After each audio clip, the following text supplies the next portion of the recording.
ಉತ್ತರ ಕರ್ನಾಟಕ ಭಾಗದ ಪ್ರಮುಖ ಧಾರ್ಮಿಕ ಕ್ಷೇತ್ರಗಳಲ್ಲಿ ಒಂದಾಗಿರುವ ಯಾದಗಿರಿ ಜಿಲ್ಲೆಯ ಅಬ್ಬೆ ತುಮಕೂರಿನ ಸಿದ್ಧಪುರುಷ ವಿಶ್ವಾರಾಧ್ಯರ ಜಾತ್ರೆ ಹಿನ್ನೆಲೆ ಸಹಸ್ರಾರು ಭಕ್ತರು ಸಮಾವೇಶಗೊಳ್ಳಲಾರಂಭಿಸಿದ್ದಾರೆ.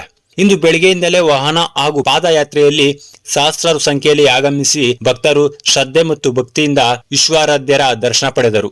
ಶುಕ್ರವಾರ ಸಂಜೆ ನಡೆಯುವ ರಥೋತ್ಸವಕ್ಕೆ ಮಠದ ಆವರಣದಲ್ಲಿ ಪೀಠಾಧಿಪತಿ ಡಾಕ್ಟರ್ ಗಂಗಾಧರ್ ಮಹಾಸ್ವಾಮೀಜಿ ನೇತೃತ್ವದಲ್ಲಿ ರಥಕ್ಕೆ ವಿಶೇಷ ಪೂಜೆ ಸಲ್ಲಿಸಿದ್ದರು.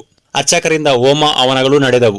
ರಥೋತ್ಸವದಲ್ಲಿ ಕಾಶಿ ಜಗದ್ಗುರುಗಳಾದ ಡಾಕ್ಟರ್ ಮಲ್ಲಿಕಾರ್ಜುನ ವಿಶ್ವಾರಾಧ್ಯ ಶಿವಾಚಾರ್ಯರು ಸೇರಿದಂತೆ ನಾಡಿನ ಹಲವಾರು ಮಠಾಧೀಶರು ಹಾಗೂ ರಾಜಕಾರಣಿಗಳು ಸಹಸ್ರಾರು ಭಕ್ತರು ಭಾಗವಹಿಸಲಿದ್ದಾರೆ.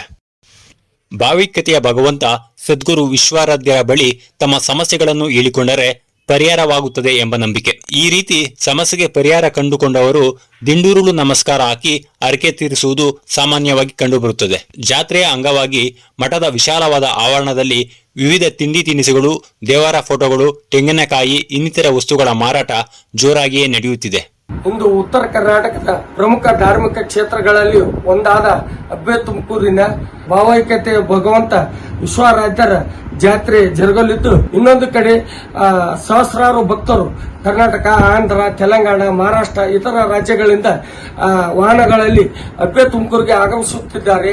ಅಲ್ಲದೆ ಭಕ್ತರು ಸಂಕಲ್ಪ ಮಾಡಿದಂತೆ ಪಾದಯಾತ್ರೆ ಮೂಲಕ ಕೂಡ ಅಬ್ಬೆ ತುಮಕೂರಿಗೆ ನಡೆದುಕೊಂಡು ಬರುತ್ತಿದ್ದಾರೆ. ಇನ್ನು ಹಲವಾರು ಭಕ್ತರು ತಮ್ಮ ಇಷ್ಟಾರ್ಥಗಳ ಈಡೇರಿಕೆಗಾಗಿ ಹರಕೆಗಳನ್ನು ಒತ್ತಿಕೊಂಡಿದ್ದು, ಪರಿಹಾರವಾದ ದೃಷ್ಟಿಯಿಂದ ವಿಶ್ವಾರಾಧ್ಯರಿಗೆ ತಮ್ಮ ಶ್ರದ್ಧೆಯಿಂದ ದೀಢ ನಮಸ್ಕಾರ ಹಾಕಿ ವಿಶೇಷ ಪೂಜೆ ಸಲ್ಲಿಸಿ ತಮ್ಮ ಹರಕೆ ಈಡೇರಿಸುತ್ತಿದ್ದಾರೆ.